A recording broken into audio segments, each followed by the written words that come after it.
వరాహి అమ్మ పూజ చేయాలనుకుంటున్నారా? ఈ హంగు ఆర్భాటాలు చూసి అమ్మో మేము చేయగలమా లేదా అనే సందేహం వస్తుందా అండి? అయితే ఈ వీడియో మీకోసమే. మీరు నిత్యం పూజ అయితే ఎలా చేసుకుంటారో దానికి ఇంకొక 10 నిమిషాలు సమయం కేటాయిస్తే చాలండి. అమ్మవారి పూజ చేయడానికి కావాల్సింది హంగు ఆర్భాటాలు కాదండి. శుచి, శుభ్రత, భక్తి మాత్రమేనన్నమాట. జూలై 15 బుధవారం నుంచి వారాహి నవరాత్రులు స్టార్ట్ అవుతున్నాయి కదండీ!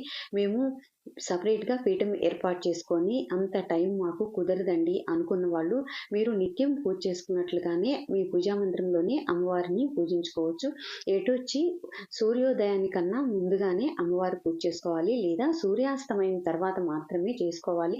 అది సూర్యోదయానికన్నా ముందా అంటే తెల్లవారుజామున లేక సాయంకాలమా అనేది మీరు ముందుగానే మీకు వీలైన టైము ఒక టైం పెట్టుకొని ఈ 9 రోజులు కూడా అదే టైంలో పూజ చేసుకోండి. అలాగే అమ్మవారి ఫోటో ఉంటే ఫోటో పెట్టుకోండి. అమ్మవారి విగ్రహము అలా ఉంటే మాత్రం ప్రతిమ ఉంటే మీరు అమ్మవారికి అభిషేకం చేసుకోవచ్చండి. అమ్మవారి ఫోటో లేదండి అనుకున్న వాళ్ళు పసుపుతోటి మనం గౌరీదేవిని చేసుకుంటాం కదండి. అదే విధంగా ఒక పసుపుతోటి ముద్దలాగా చేసుకొని అమ్మవారిని అందులోకి ఆవాహనం చేసుకొని ఈ 9 రోజులు కూడా ఆ పసుపు ముద్దని పూజించుకోవచ్చండి. అమ్మవారికి ఎర్రని పువ్వులు సమర్పించండి. అలాగే ఎర్రని అక్షంతలు కలిపి పెట్టుకోండి. కుంకుమ ఉంటుంది కదండి, మనం అమ్మవారికి కుంకుమ పూజ చేస్తే చాలా మంచిదన్నమాట. అలాగే నైవేద్యాలు మేము ఈ రకరకాల నైవేద్యాలు మేము చేయలేము అనుకున్న వాళ్ళు రోజు కూడా పానకము నైవేద్యంగా పెట్టండి. పానకం నైవేద్యంగా పెట్టి మీ ఇంట్లో వాళ్ళందరూ కూడా ఆ పానకం తీసుకుంటే అనారోగ్య సమస్యల నుండి బయటపడతారు. అలాగే అమ్మవారికి ప్రతి నిత్యం కూడా మీరు కుంకుమ పూజ చేసుకోండి. ఒక ఆకు పెట్టుకొని ఒక ప్లేట్లో ఒక ఆకు పెట్టుకొని తమలపాకు పెట్టుకొని ఆ తమలపాకు మీద రోజు కూడా మీరు కుంకుమ పూజ చేసుకోండి. ఇంకా ఎర్రని అక్షంతలు, ఎర్రని ఒత్తులతోటి అమ్మవారికి దీపారాధన అనేది చేయండి. ఎర్రని ఒత్తులు లేకపోతే కుంకుమలో కొంచెం ఆవు నెయ్యి కలిపి మనం మామూలుగా రోజువారీగా దీపారాధన చేసుకునే ఒత్తులకి కొంచెం అలా కలిపి కూడా ఎర్రని ఒత్తులు తయారు చేసుకోవచ్చు.